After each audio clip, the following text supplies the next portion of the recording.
Good evening, leaders, and welcome to this broadcast again from the Executive Network. It's a continuation of our leadership broadcast session, which we began last week on the passionate leader, or we can say the leader and passion, or the role that passion plays in delivering the leadership assignment. Okay, before I continue, like I would normally do, I'd like to welcome you to this broadcast and thank you for making time to be with us again on this platform. We know that you are committed to your leadership development, and we expect that the transformation continues as you continue to engage and develop yourself in your leadership journey. I want to stress something, that everything that we do on this platform is only a contribution to your private personal investment in your leadership development. And as a matter of fact, I mean, this is the 11th broadcast, and it must be clear, or because it must be getting clear, that we already believe something on this platform, which is that everyone is a leader. Everyone has a leadership mandate on their lives, and our role or contribution through this channel is to make sure that we engage with you in that journey of becoming the leader that you already are. Now, when we talk about being a leader, we are really talking and focusing on the assignment that you have been given to deliver to the rest of us. We believe in that assignment, and we expect you to deliver it to us because we are actually waiting for that assignment. So we know, we hope that that will be some word of encouragement for you to rekindle your passion and get on with it, with the assignment. Okay, today I'm going to drive this home, and I want to begin by telling us a story, like I did last time. You see, eyewitnesses of great events seldom appreciate the place they occupy in history, and that's known all through history. More often than not, historical events are better appreciated in hindsight. People who experience them hardly ever know or appreciate the significance of such events. One of such events that we've seen in history was actually something that happened within a family. It's the story of a family which has left an indelible mark upon the entire human race. And in fact, up to this day, we're still recounting the effects of the event that happened in that family. This story is a classic example of the processes involved in releasing the passion, or in releasing your passion to successfully deliver the assignment that you are given into your environment and into your world. Now, I want to ask a question before I proceed. And the question is this: what happens when your passion to deliver your assignment interferes with your current circumstances or your current commitments? Would you allow yourself to be interrupted in order to fulfill your life assignment? In other words, would you allow it's a case where you have a dilemma between fulfilling the assignment you know you're given to do and getting on with your current commitments? Well, we might be turning that in our minds, but as we progress, I think the answer might become a bit more obvious. Now, this dilemma that I just spoke about was exactly what happened, or what was faced by a family many years ago. I'm going to tell you the story of this family, and I'm sure a few truths are going to come to the fore as we consider this story. You see, there was this young woman who was recruited to deliver an all important project. The project actually was not a decision. It actually felt like it was imposed on this young woman by the powers that be. The most crucial element of the recruitment process was that she was not allowed to say no, because saying no meant automatic disqualification without any further chance of reconsideration. Okay, now she realized the value and the importance of having this project on her CV profile. The only problem was that she had already been earmarked for what seemed to be an equally important citywide, life defining event where she was the center of attention. Now, this event that she's been earmarked to play a part in has already been planned 2 years prior to this time, and the preparations for this event were already in the final stages. So you can imagine what's going on in the mind of this woman. She's confronted, she's between the rock, is it the hard rock and this, how would they say it? She's between two stark decisions that would alter her life one way or the other. Now, the question is, should she turn down the all important project, or should she throw caution to the wind in favor of this project? Well, I'm not quite sure what you might do if you have such a decision to make. And I'm sure at one point or the other in our lives, we're faced with decisions that are non-mutually exclusive. That is, it could either go one way or the other. It's a case of heads or tail. Now, this was exactly what this woman was confronted with. But then, so the question is, what did she do? Well, incidentally, she chose the latter. She chose to throw caution to the wind and go with this project that she felt was going to be a defining mark in her life, in her career, on her profile, at the expense of a 2-year preparation that was already being done, and she was going to play the center stage. She was going to be the main character in this project, in this other event. Well, you could tell what would have happened afterwards. The price she had to pay was very high, obviously. And in fact, she lost the confidence and the respect of friends, of families, as well as foes.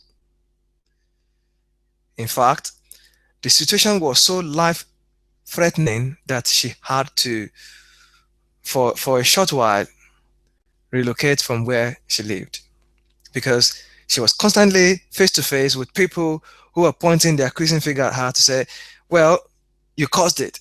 You wasted our time. 2 years running, you jeopardized this whole event. We've lost the revenues. We've lost all of our investment and all that. So you could tell how threatening this situation was. In fact, you could almost imagine that some people might be considering doing harm to her. So this is exactly what was the situation with this woman.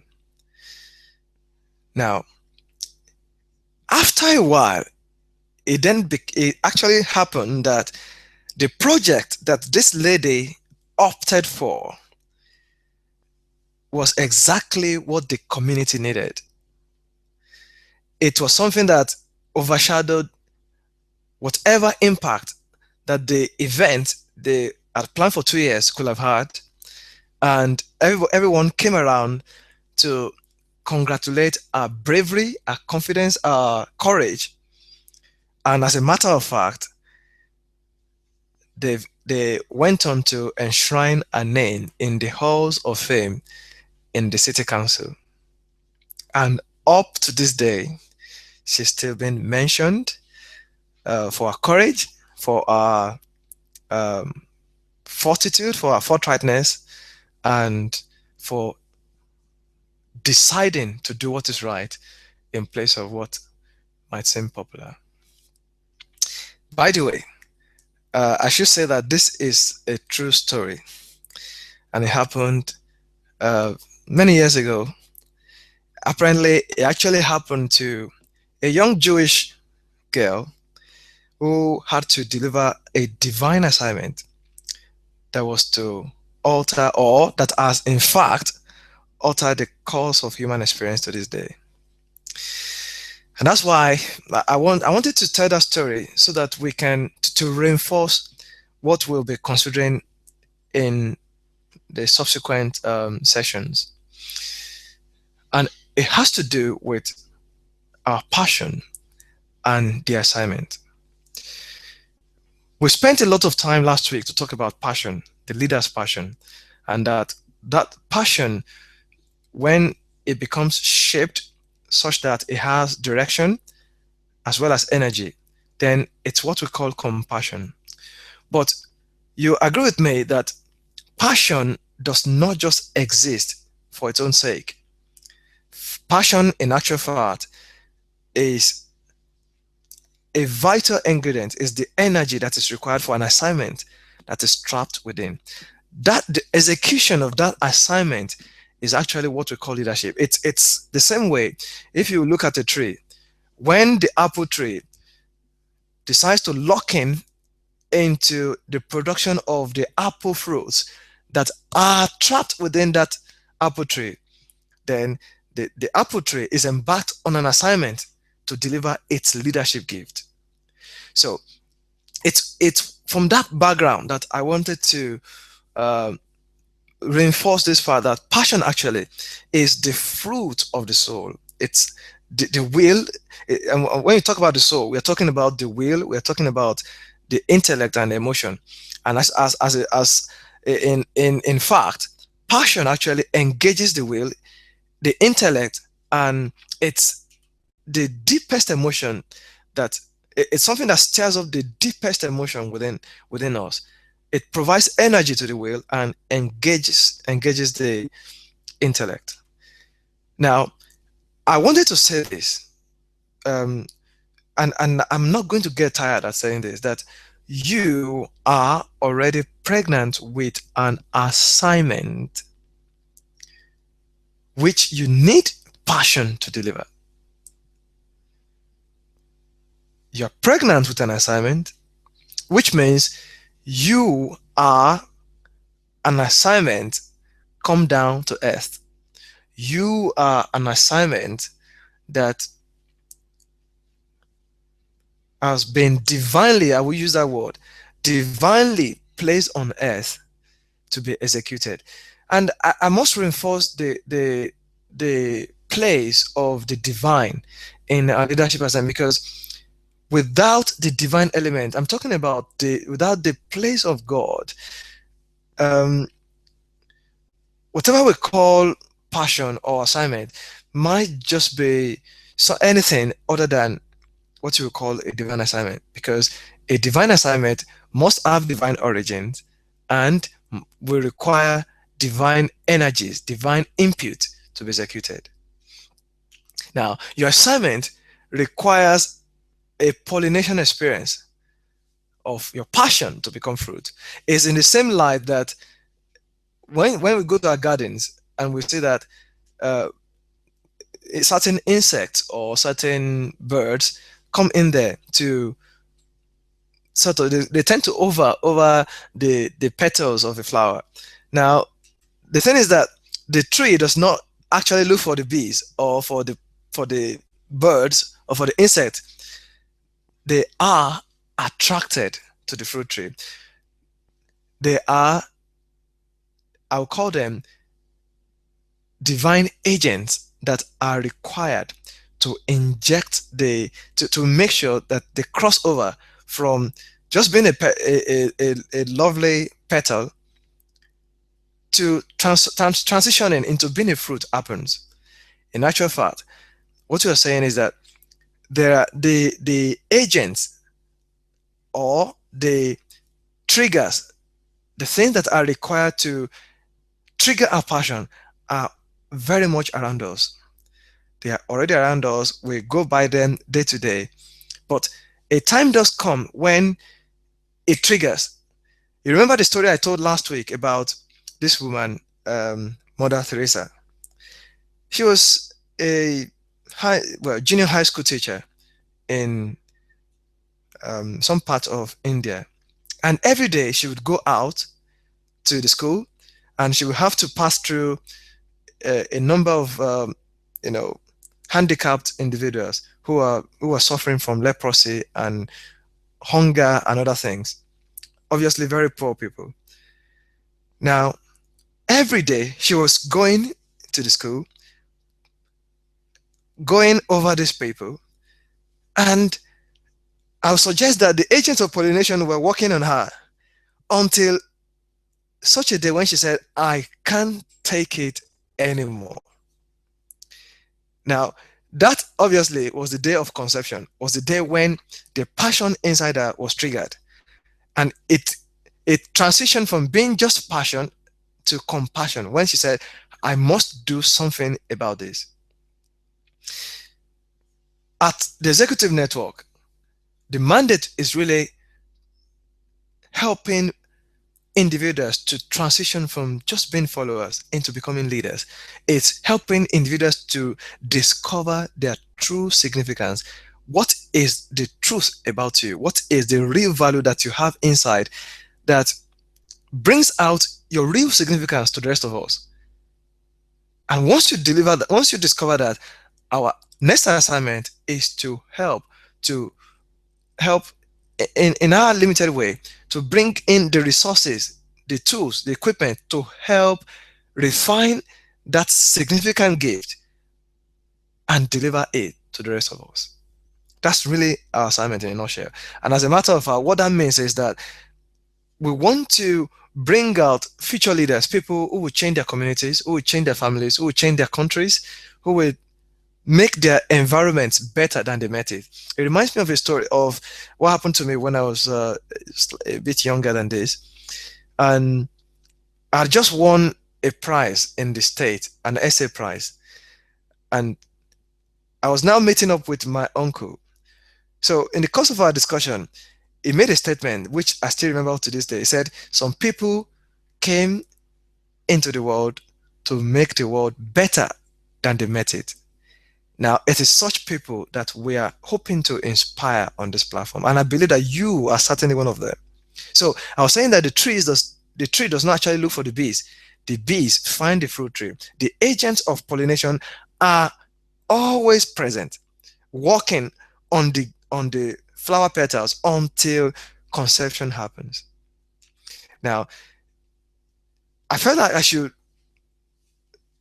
present this definition of leadership again, just to see the place that passion and where passion actually sits in this whole context. And it is this, that leadership is the capacity to influence other people through inspiration. That inspiration is generated by passion. But passion is not alone. Passion is just like energy. That passion comes from the turbines of vision. And vision is actually an offspring of your conviction, which comes from your purpose. So that's why we have to talk about this passion, and to understand passion, put it in context. In fact, passion is another word that you can use for zeal. It's energy that may go either way. That's why sometimes someone can have zeal without knowledge. You probably have heard that before, because it's saying that the zeal is there, but it's not well directed.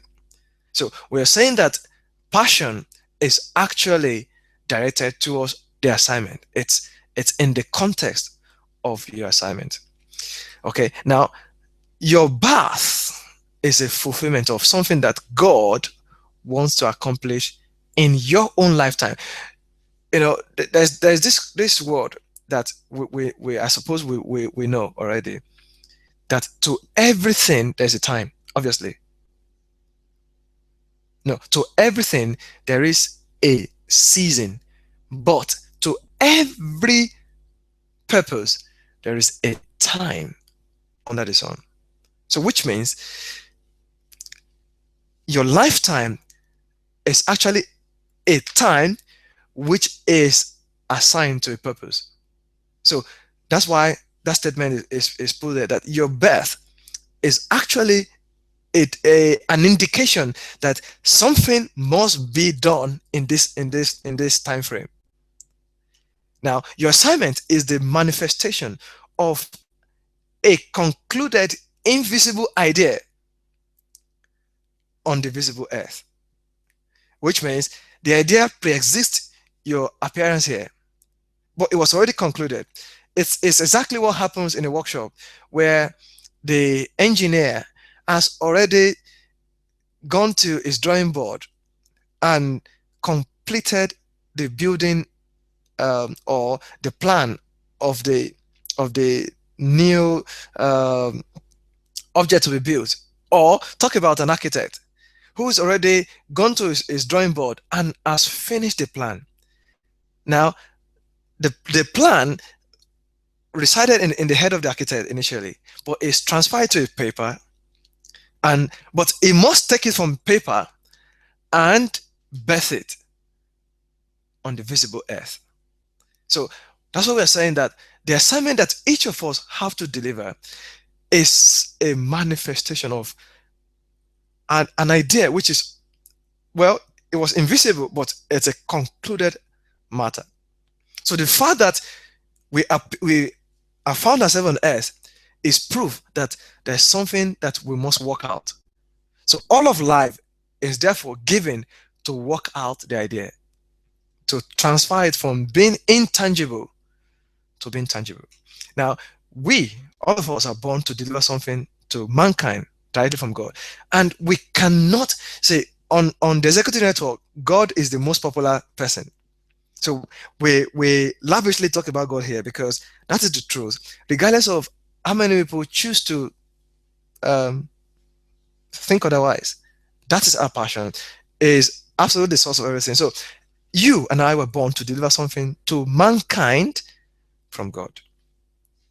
Your passion to deliver the assignment is ignited when your heart comes into alignment with divine intent. In other words, when there is that alignment, that time in one's life when what you are thinking is directly aligned with what God is thinking, passion is ignited. You begin to see exactly as the owner of the divine intent sees it.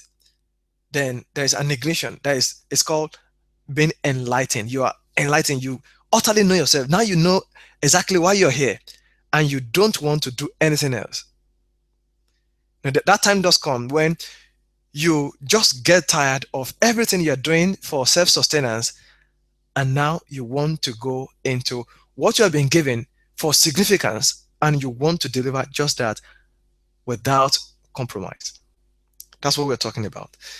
Now, everything God does, therefore, is an example for mankind.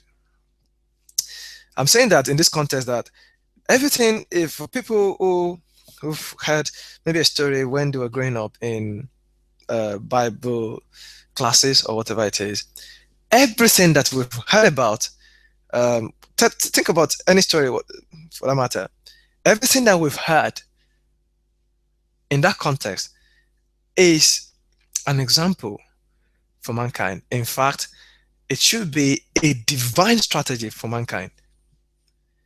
The principal strategy of mankind is to learn to imitate his source. Think about it. If a seed of an acorn drops to the ground, all it's going to do is to imitate the tree from where it fell.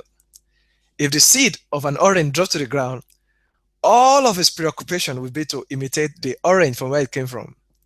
So, which is why we say that if we understand our source, then our assignment is simply imitation of the source rather than invention of another process.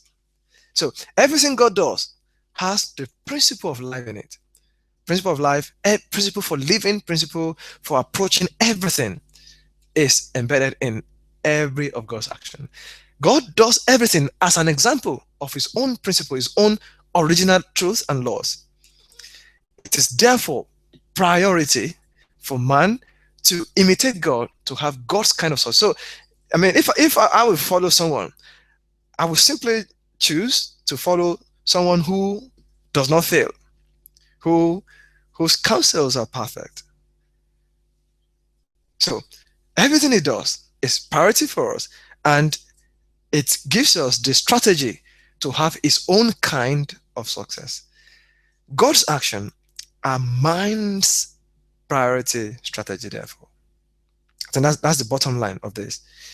And it's good to stress this because I don't want us to have any inclination, and I'm sure we don't, that when we're talking about vision, we're talking about leadership, that it's something that um, it's just something that comes from the blues, and we just want to go on and exert our energy. Yes, it requires hard work, but that hard work is within the context of divine assignment.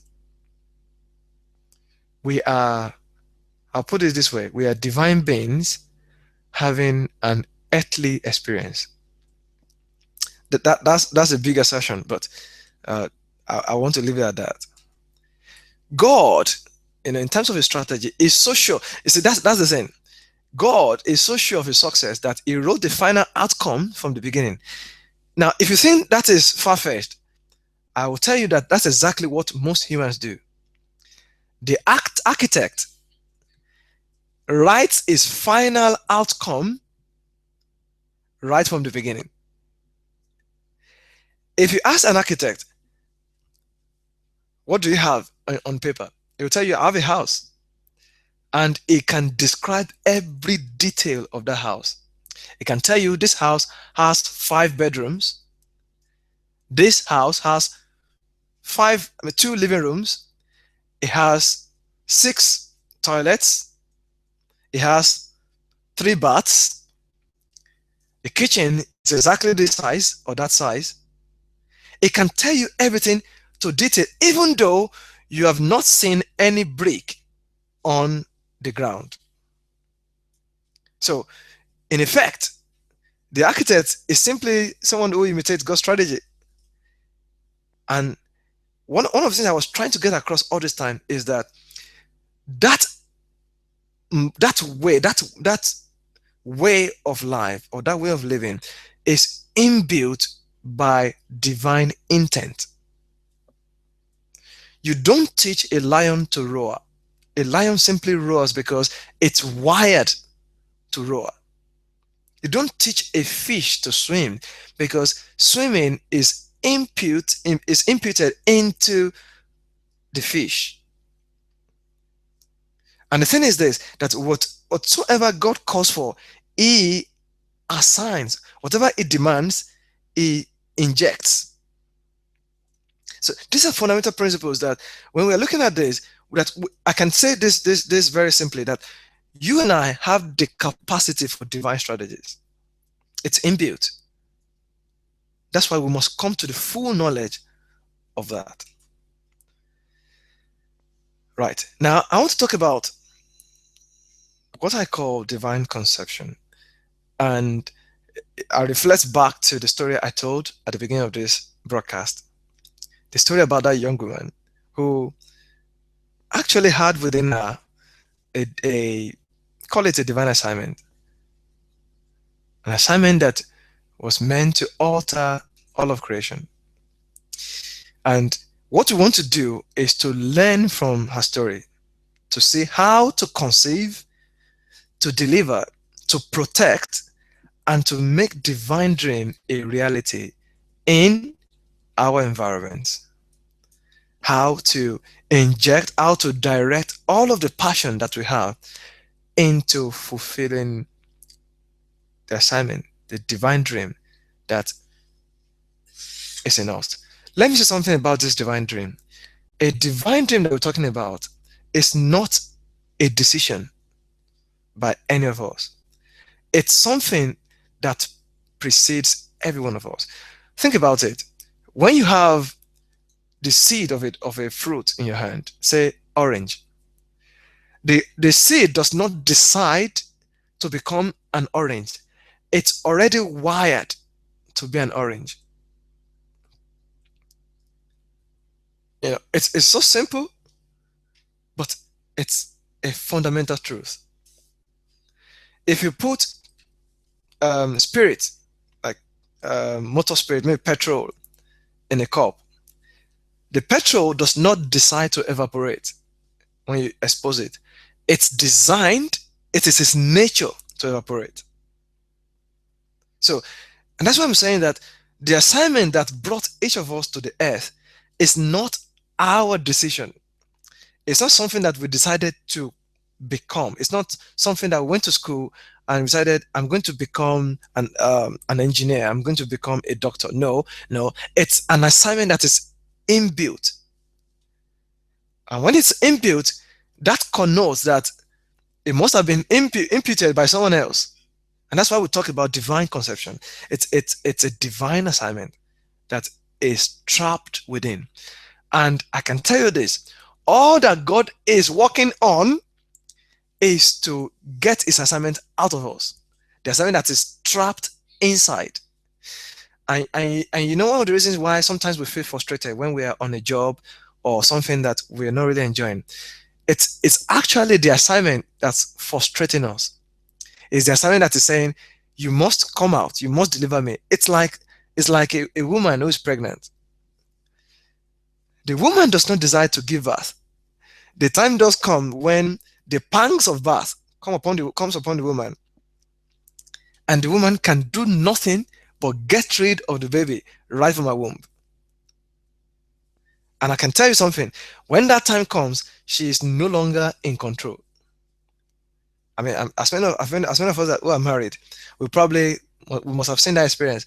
When that time comes, she is not in control. She can't say, now I want the water to break at so time, or I want to regulate the degree to which the contraction happens.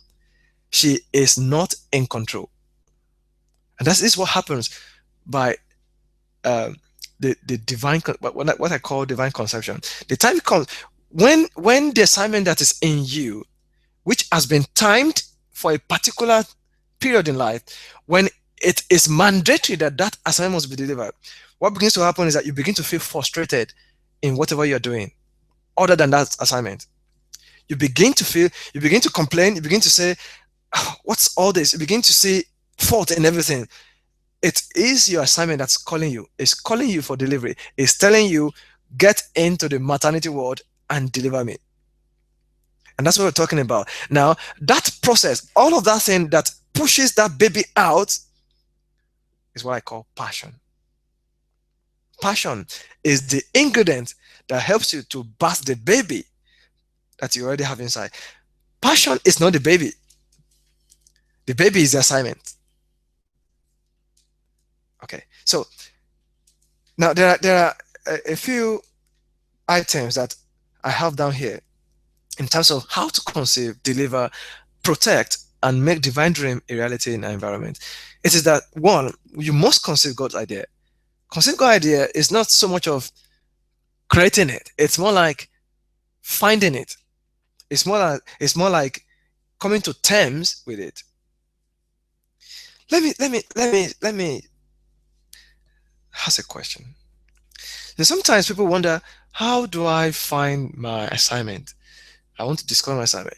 The truth of the matter is this: the assignment is not meant to be something that is so hidden and so difficult to find.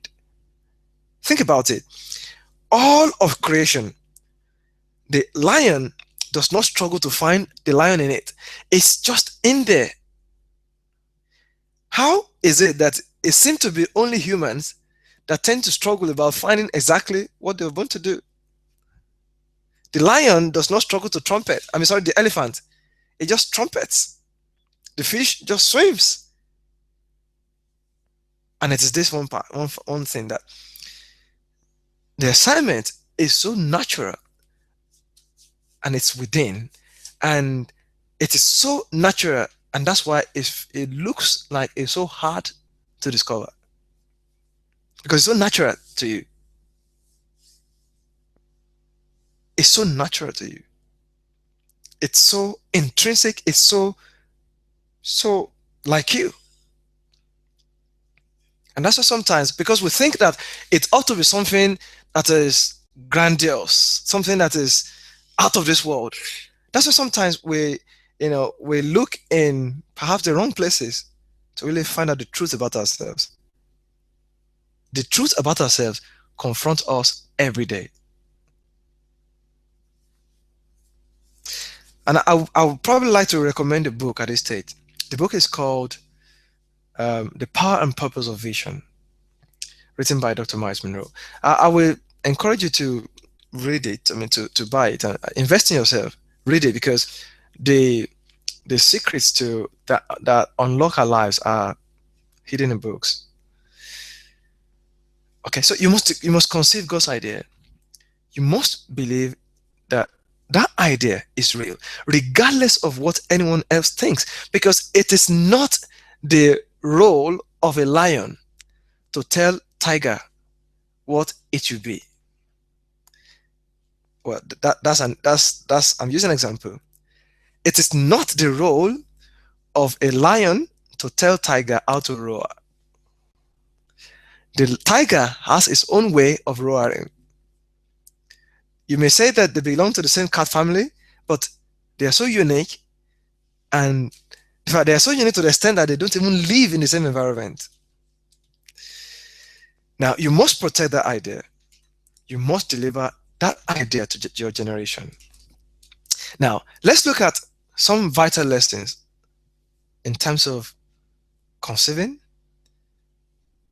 delivering, protecting that assignment.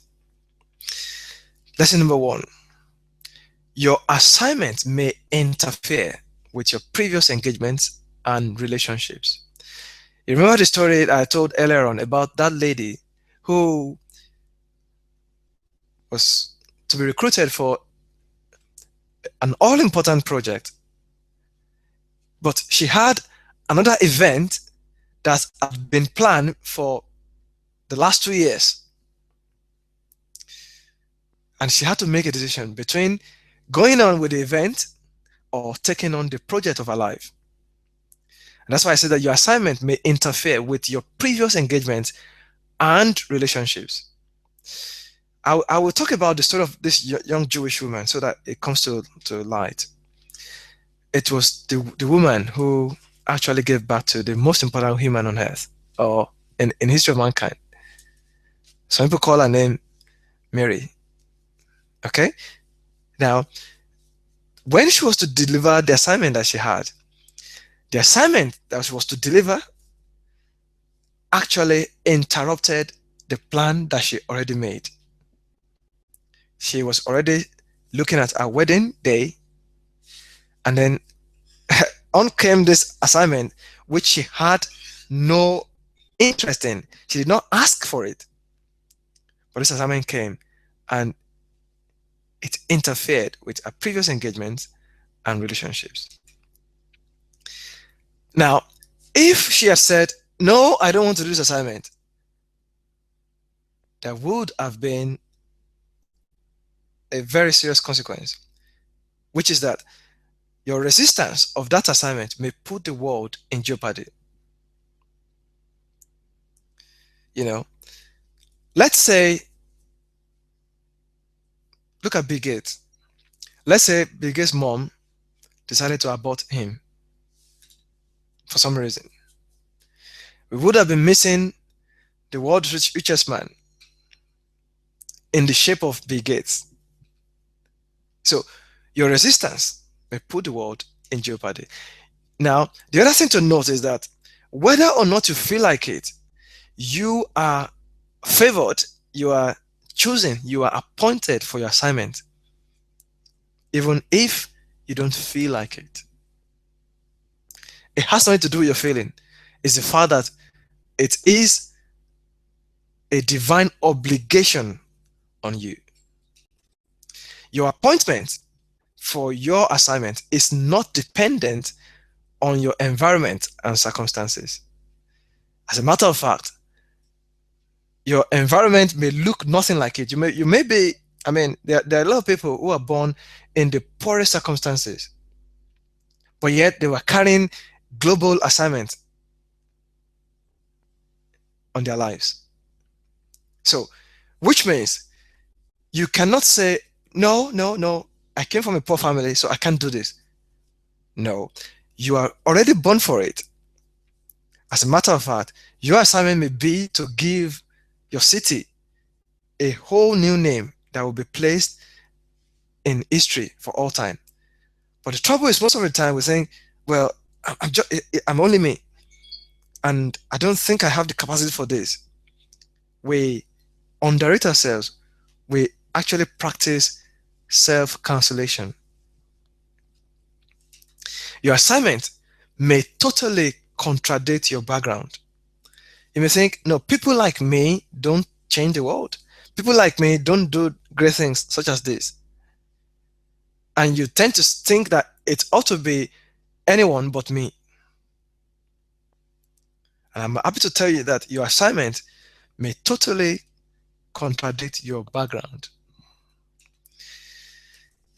Your assignment will impact your generation. So understand that you were born to make a difference, because your assignment is something that will contribute to your generation, and you have to believe that. And we don't need to look too far to understand that this is true. Think about people who have changed history that you know. I mean, I mentioned the case of Mother Teresa, Mary Slessor. If Mary Slessor did not go into Africa at the time she went in there, perhaps many more twins will have been killed. And think about how many lives would have been lost still had she not showed up. So your assignment will impact your generation. It's not enough to just think about this in words. It's to go away, stare at the roof of your house and think, my assignment will impact my generation.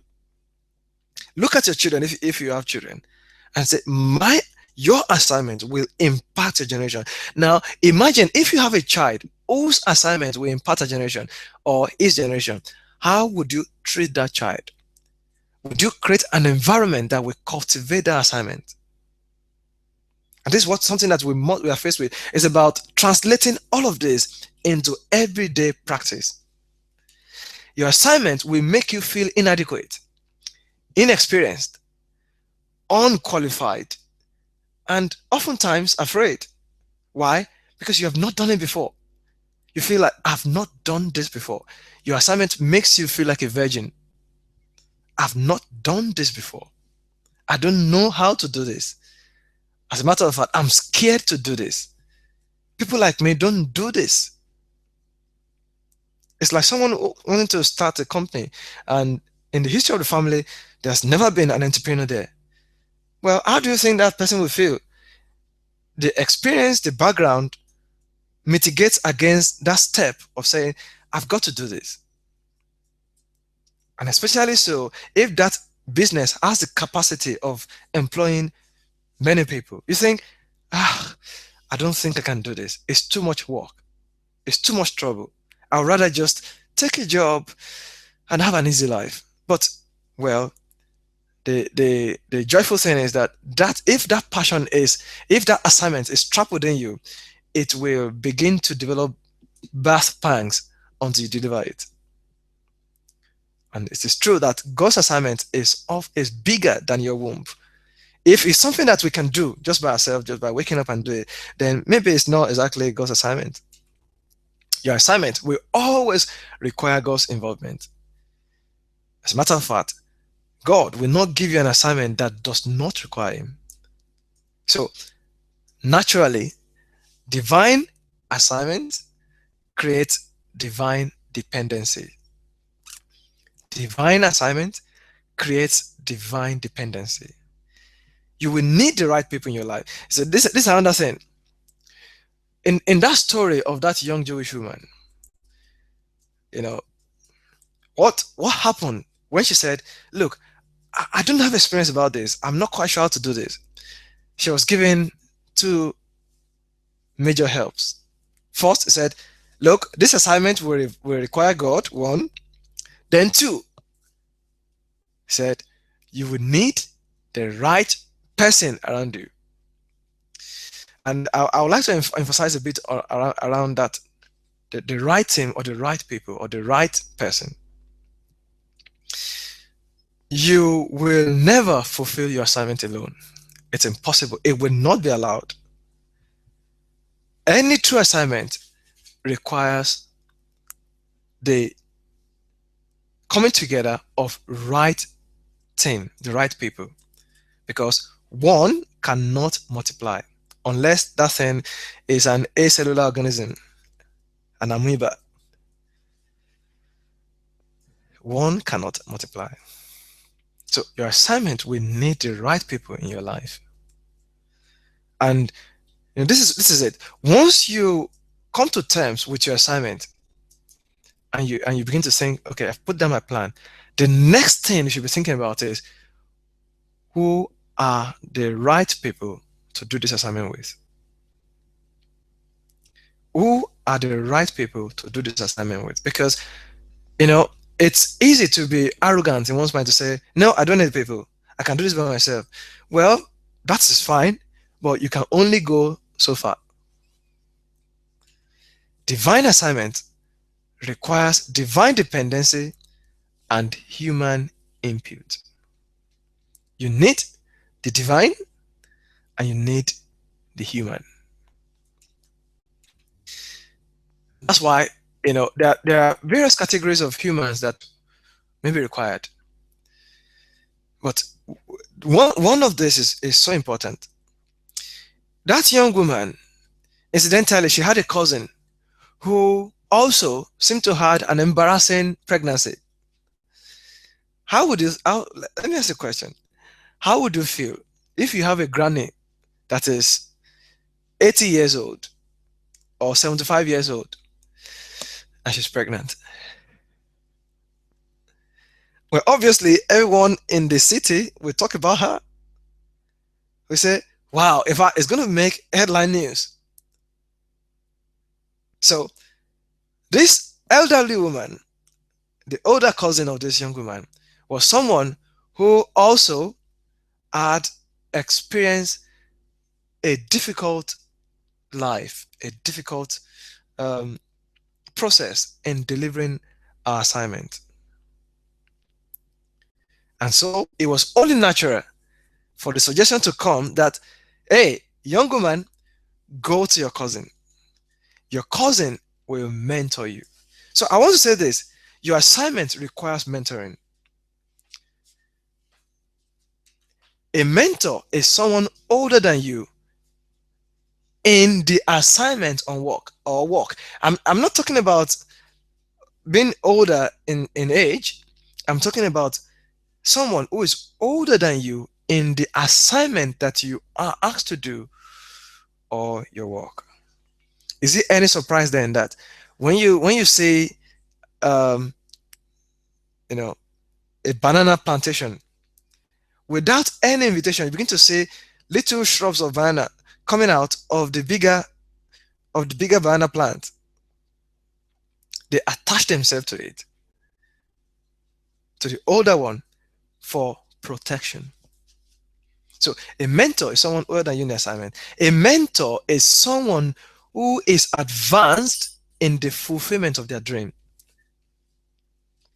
And I tell you something, we need this. We need mentoring, someone who has the capacity, who has the right of place to say, hey, I know what it means to have an embarrassing pregnancy. I know what it means to be talked about. I know what it means to be gossiped. I know what it means to be disbelieved. I know what it means to be doubted.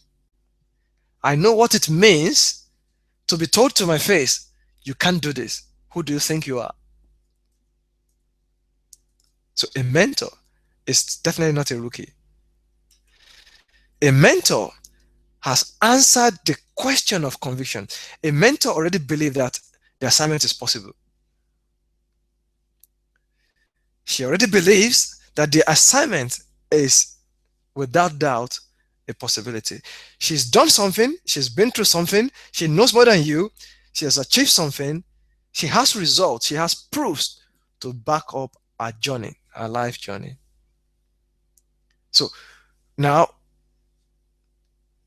it's interesting that it was not the older cousin that invited this younger cousin along. It was volunteered to her. And so it's incumbent upon us to be discerning, to say, who should mentor me? Who is doing what I hope to do? Who has the capacity to show me the way? You see, relationships are key to life because you are as rich as the friends you have.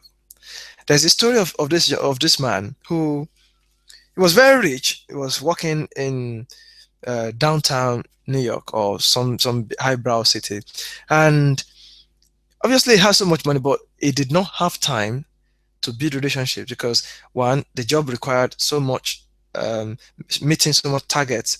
There was a lot of pressure on the work, so he was pretty much living from office back to home and all that. Now, when this man had his birthday, well, interesting enough, or like you expect, hardly did anyone show up except his work colleagues that he didn't like or that didn't like him. But so it was a toxic atmosphere because if you're at your throat or in each other's faces all day long and you're having a birthday and those are the only people you know, so you bring them along and there's really nothing to, unless you just want to pretend. So that was the relationship he had was not genuine or were not genuine relationships. So he decided to have a life transforming adventure by taking a sabbatical. And so he went to some part of rundown part of the city and decided to take some of the money he's earned and help people to really build their lives. So he will look at families homeless, try to give them new experiences.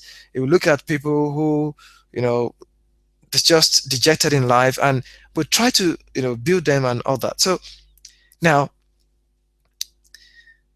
it then happened that further down the line, when another birthday did come, guess what happened? The people that showed up were people who truly valued this man, knowing that this man had changed my life or their lives. So his parents said, well, finally, our son is now rich in friends. So that's why I'm saying that you're as rich as the friends you have. People who come to you not because of what they can get from you, not for ulterior motives. Okay, so find the right company who can encourage you to keep your baby. Your baby, obviously, don't forget, is the assignment. So find the right company who believe in that baby. The last thing you want to do to a baby is, or to a pregnancy, is to start taking strong drink or substances that can affect the baby, or to start smoking while you're pregnant. Why? Everything you do is affecting the baby. The last thing you want to do is to start feeding the baby with toxin. So you don't want to be with people who are of critical spirit, who just want to criticize you to abort your baby. So you want to find the right company who can encourage you to keep your baby. So now the other thing is this: you must believe that your assignment is possible. There's a time for that assignment, and it is possible. As a matter of fact, it's not just possible, it's that The fact that you're realizing it and having that back pants and wanting to deliver it is simply a confirmation that someone else has already finished the assignment and it is now incumbent on you to deliver it. You must surrender your assignments to God's will.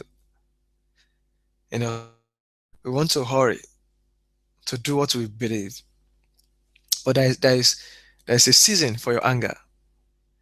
There's a time for the birth of your child. There's a time for the birth of the purpose that you're carrying. So therefore, that's why we must submit ourselves to God's will and say, okay, this assignment actually interferes with my plans, but I submit. I submit to it. Because sometimes we are thinking about, we are saying our plans are being interfered, whereas we are being set up for greatness. So that's why we must learn to hold our hands up and say, okay, now don't allow your intellect to interfere and circumvent your assignment. In other words, let's not use our mouth to talk ourselves out of the assignment. Let's not be too smart to take ourselves utterly out of the place, the time, and the people that are meant to help us in fulfilling our assignment. You must act immediately and in step in keeping with your assignment. The assignment requires action. The moment when the woman is ready to give birth, every other thing is put on hold. Before you know it, the woman is wheeled into the labor room, and the only thing that matters at that point is delivering that child. It may require relocation or change of relationships and direction, but whatever it requires, you have to do. The young woman I was talking about, as soon as she was advised on who to go with, immediately she left her environment and went to this woman who would encourage her to allow the baby to keep on kicking until the time when she was well advanced in pregnancy, and she came leaning back with one hand on the back of her back. And at that time, it did not matter what anybody would say anymore, because she's now she's gone through the morning sickness, she's gone through all of the early troubles that you have in pregnancy. And this time, well, whether you like it or not, my pregnancy is here and I have to deliver it. Your assignment requires protection, therefore, because it's not everyone who is with you is for you. So you must learn to discern who to share your assignment with and who not to share your assignment with. Your assignment requires protection. Like a baby, treat them antiseptically. Do not allow bacteria or germs to infect your baby. And then this point, I will round up on this, and then I will make a few suggestions that only the discerning will recognize your assignment. When once your assignment is born, it takes people who have discerning eyes, to recognize that your assignment is of divine origin. And other people may not agree with you, but these people will know that the assignment you're carrying is of divine origin. And they even come to invest in your assignment. There are people who are born to invest in your assignment. And the beauty of it is this: they may not reside in your city. They may not reside where you live.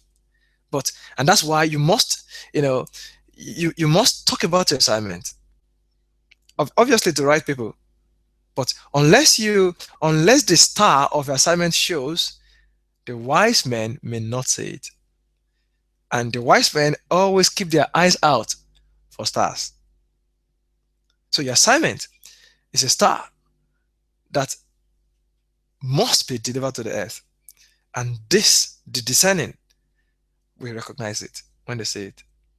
Why? The thing about these discerning people is that they are not in competition with you. All they are out to do is to celebrate your assignment. And there are some people who ask about your assignment for one purpose and one purpose only: to destroy it, to kill it. But that's why you must protect the assignment. You must know when to relocate for the sake of protecting your assignment. But the discerning will definitely recognize your assignment.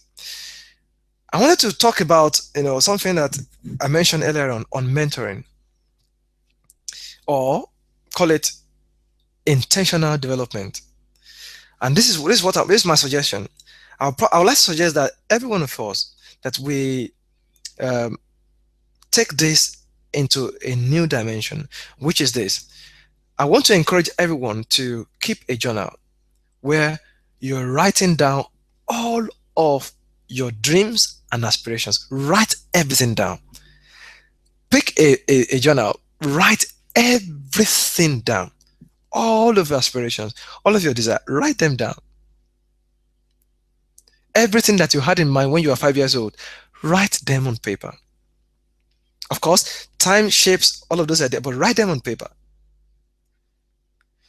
And I want to encourage all of us to do one thing, which is to begin to put down a statement of what we believe to be our purpose for life.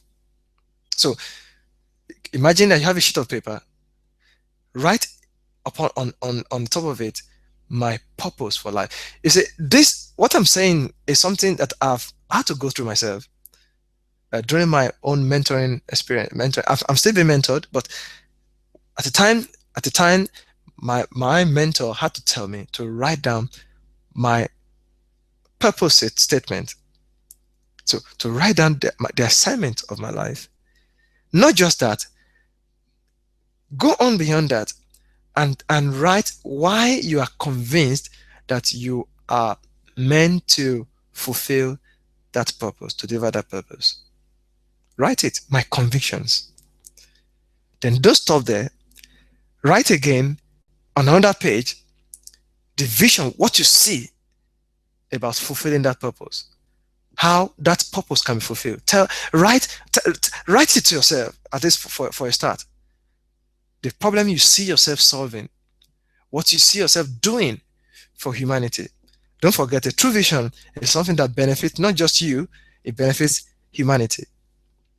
It's something that you can do without being paid for. So write it down and say, I see myself doing this. Project to when you are 80 years old and think, when I'm 80 years old, I would love to be doing this. I would love, if I'm celebrating my 80th birthday, I want people that come around to say, oh, he has done this for me. He has helped me to achieve this. Imagine that you're talking to the mayor of your city. Write down what you want your mayor to say about you on your 90th birthday. Write down what you want your grandchildren to say about you when they come around you on your 70th birthday. Write down what you want your great-grandchildren to say about you when you're 90. Write down what you want all of your friends to say about you, to say, oh, it did this for me. Write down what you want your church, your community, your local community to say about it. Write everything down. As a matter of fact, I want to encourage all of us that our pen and paper must be our best friends. Or turn your phone into your journal, so that everywhere you are, you're writing. Turn your iPad into a publication environment. Write it down. And I will give us this hint. As you write it down and visit it, you find out that each time you come around it, you feel like improving it. Don't stop. Just go ahead and improve it. Keep writing. Keep shaping it. Because the first time you do, you go a bit thus far. But then the second time, you find that, oh, I see clearer. Practice, I say, is the practice of immortality. Everything you write down becomes immortal. It has a life of its own. It begins to live. So write down your ideas. And one thing I've found out is this: everything that I write down, somehow I gain the a sense of urgency, a sense of a compelling force to get them done. So that's why I write all the time. I'm always writing because I've learned to not use my mind for memory. I've learned to use my mind for I'm learning to use my mind for imagination. So I dump everything I want to remember on paper.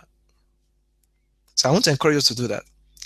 Mentoring is important, and I will encourage us to choose that.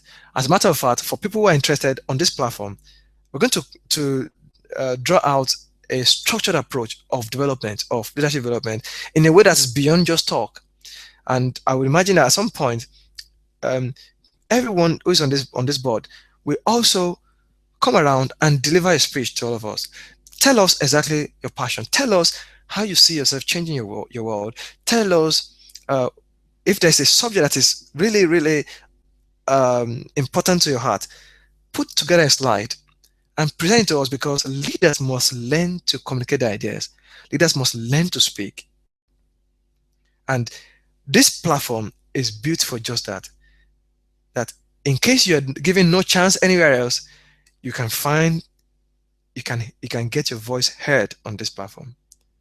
That's why you must, if you truly love someone else, bring them along, because we are not interested in a myopic view of ourselves or the world.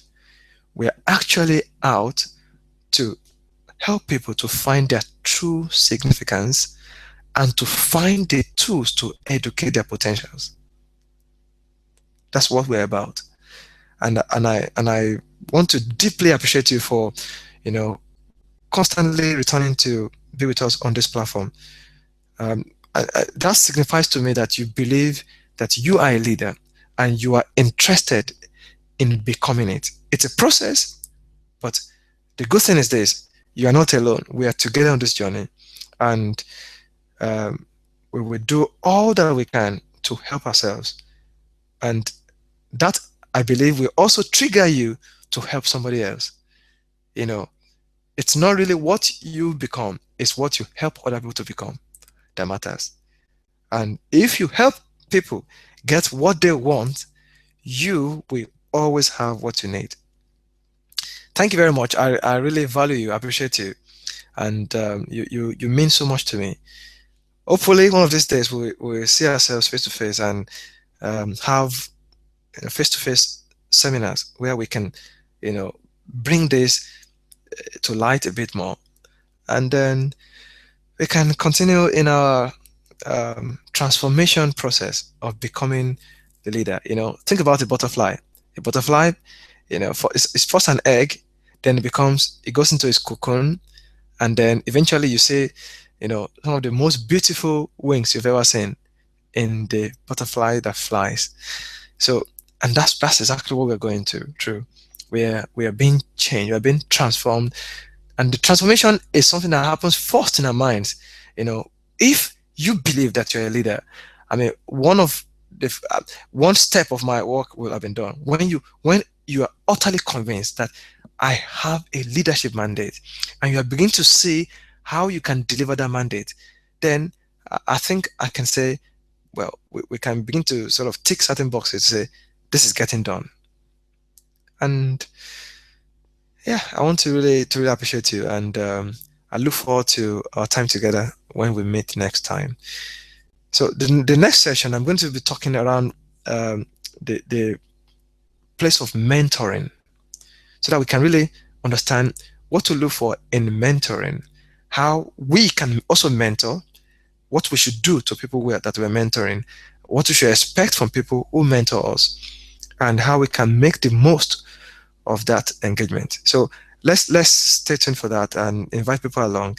And I would like to say thank you very much once again, and God bless you.